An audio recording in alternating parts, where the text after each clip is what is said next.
Greetings in Christ. This is your 3-minute Psalm devotion for Psalm 75. My apologies for being so late in getting out to you the next psalm.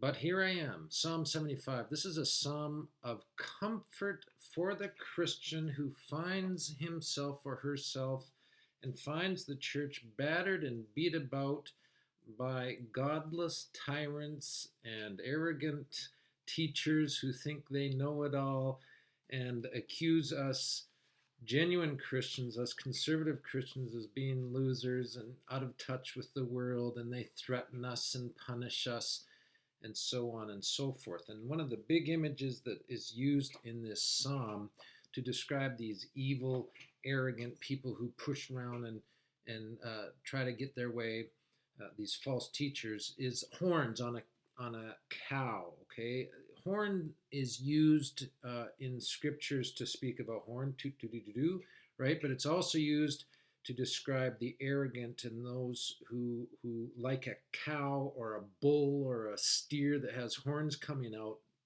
and pushes others away.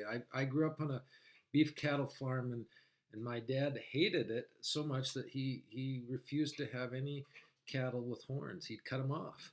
And this is what the great hope of this psalm is, that God's going to cut off the horns and destroy those who push his holy people around. I'm going to read verses 1 to 8, make a few little comments, and then we'll be done.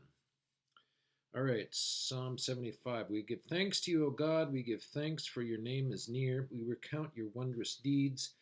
At the set time that I appoint, I will judge with equity. When the earth totters and all its inhabitants, it is I who keep steady its pillars. I say to the boastful, do not boast, and to the wicked, do not lift up your horn. Do not lift up your horn on high, or speak with haughty neck. For not from the east or from the west, and not from the wilderness comes lifting up. But it is God who executes judgment, putting down one and lifting up another. For in the hand of the Lord there is a cup with foaming wine well mixed, and he pours out from it, and all the wicked of the earth shall drain it down to the dregs. All right. It goes on for a couple more verses.